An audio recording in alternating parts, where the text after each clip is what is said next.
ጤና ይስጥልን አድማጮች፣ ይህ አዋዜ ልዩ ላልሰማችሁ ነው። ከመረጃዎቹ ጋር አብርሃም መኳንንት ነኝ። ለጤና ጠንቅ የሆኑ የምግብ ምርቶችን ይዘው የተገኙ 14 ተቋማት መታሸጋቸው ተሰማ። ግዙፉ የአሜሪካው ኤሮስፔስ ተቋም ቦይንግ የአፍሪካ ቢሮውን በኢትዮጵያ መክፈቱን ገለጸ። በደቡብ ምዕራብ ኢትዮጵያ ክልል ከባለፈው ሐሙስ ጀምሮ በተነሳ በሽታ ሰዎችና የቤት እንስሳቶች እየሞቱ ነው ተብሏል። ለ43 ዓመታት ዜናን በየዕለቱ ለኢትዮጵያ አድማጭ ሲያደርስ የነበረው የአሜሪካ ድምፅ ሬዲዮ ወደ ስራ ሊመለስ ነው።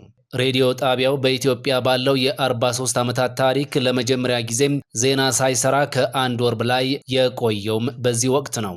ሞባይል በኢትዮጵያ ሩብ ክፍለ ዘመን ሆኖታል።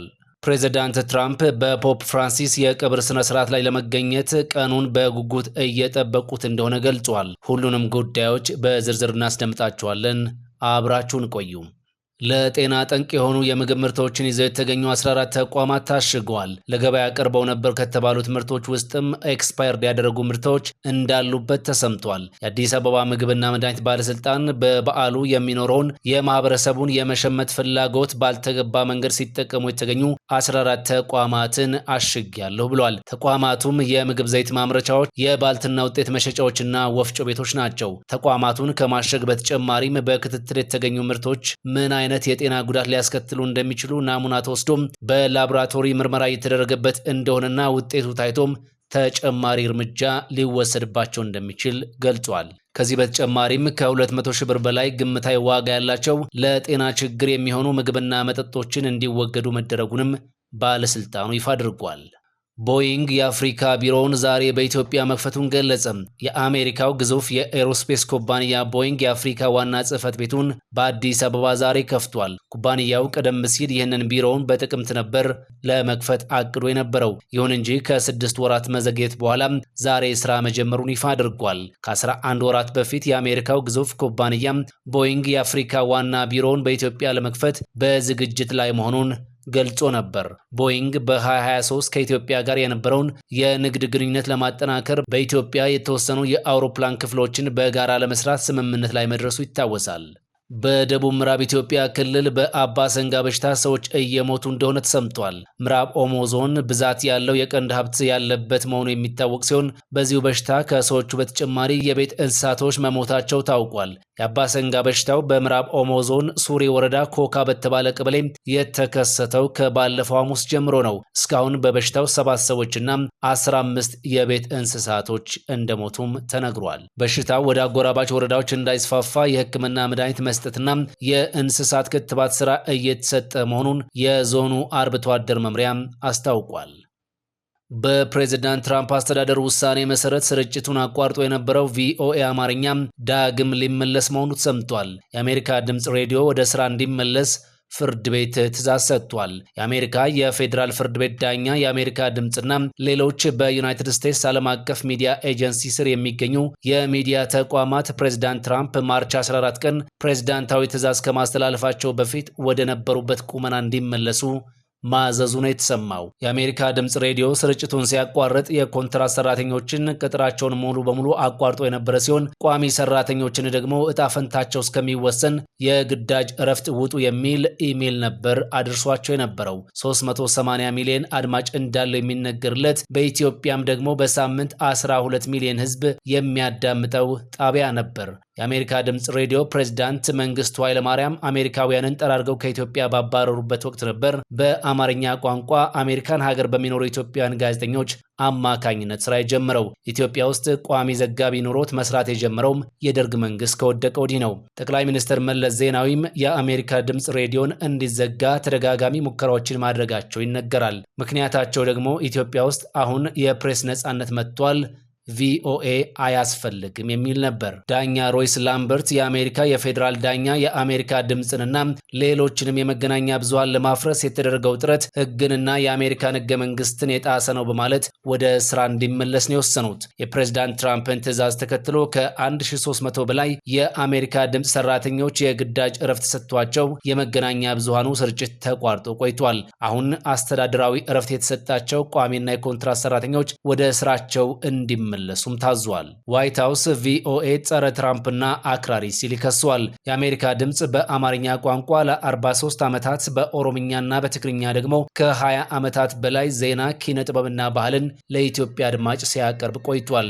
በፕሬዝዳንት ትራምፕ ትዕዛዝ መሰረት ጣቢያው ለኢትዮጵያና ለኤርትራ አድማጮች መድረሱን ካቋረጠ ከአንድ ወር በላይ ሆኖታል። ውሳኔውን ያስተላለፉት ዳኛ ሮይስ ላምበርት የትራምፕ አስተዳደር እርምጃ የወሰደው በሰራተኞች፣ በኮንትራክተሮች፣ በጋዜጠኞችና በዓለም ዙሪያ የሬዲዮ ጣቢያውን በሚከታተሉ ሰዎች ላይ የሚደርሰውን ጉዳት ከግምት ሳያስገባ ነው ብለዋል። አክለውም የአሜሪካ መንግስት የአሜሪካ ድምፅ ቋሚና ኮንትራት ሰራተኞች ከፕሬዝዳንታዊ ውሳኔው በፊት ወደ ነበሩበት ቦታ እንዲመለሱ በሬዲዮ ፍሪ ኤዥያ እና ሚድል ኢስት ብሮድካስቲንግ ኔትወርክ ላይም ተመሳሳዩ እንዲደረግ አዘዋል። የሞባይል አገልግሎት በኢትዮጵያ ሩብ ክፍለ ዘመን ሞላው። ከዛሬ 26 ዓመት በፊት በኢትዮጵያ ሲም ካርድ ለማውጣት የቤት ካርታ ማስያዝ ያስፈልግም ነበር። ግንቦት 9 1991 ዓ.ም የሞባይል ስልክ አገልግሎት በኢትዮጵያ መስጠት በተጀመረበት ወቅት የቤት ካርታ ማስያዝ ግዴታ እንደነበር መረጃዎች ያመለክታሉ።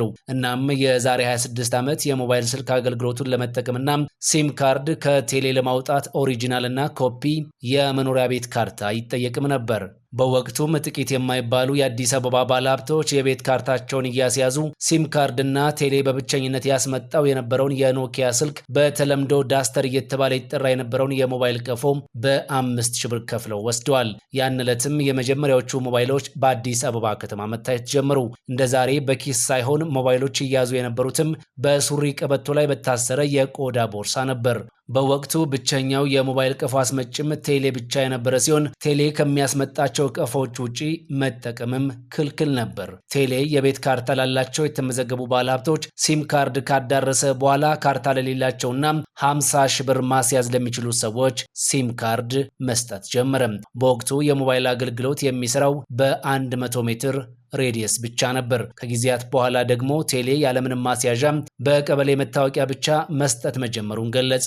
በወቅቱ ሲም ካርዱን ለማግኘት ከ6 ወር እስከ 1 ዓመትም ያስጠብቅ ነበር ከወረፋው አኳያ። በዚህ ወቅት የሲም ካርድ ዋጋ ከነበረበት ከ5000 ብር ወርዶ 550 ብር ተሽጧል። ከዚያም 440 ብር፣ አለፍ ሲል 365 ብር፣ 169 ብር ሲሸጥም ቆይቷል።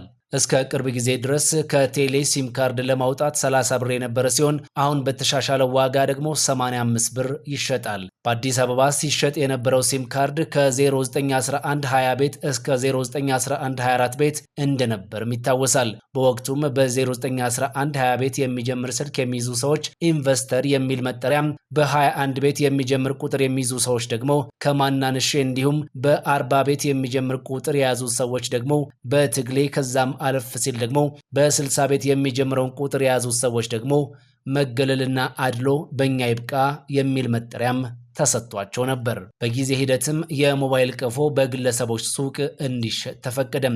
ሲም ካርድ ለማውጣት ተመዝግበው የደረሳቸውና የቀፎ መግዣ ካጡ ሰዎች ሲም ካርዱን በወር በ70 ብርና በ100 ብር ኪራይም ይጠቀሙ እንደነበር መረጃዎች ያሳያሉ። በመጨረሻም ፕሬዚዳንት ትራምፕ እና ቀዳማዊት እመቤት ሜላኒያ ትራምፕ በሮማ የርዕሰ ሊቃነ ጳጳስ ፖፕ ፍራንሲስ የቀብር ስነ ስርዓት ላይ ይገኛሉ ተባለ።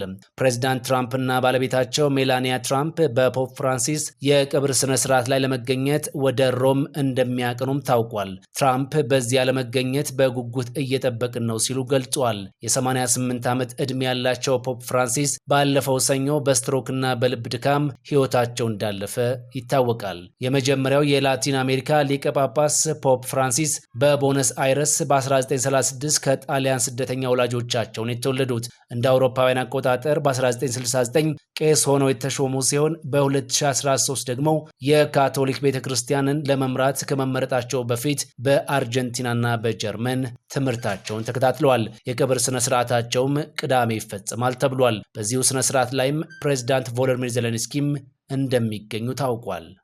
ይህ አዋዜ ልዩ ላልሰማችሁ ነው። ጤና ይስጥልን።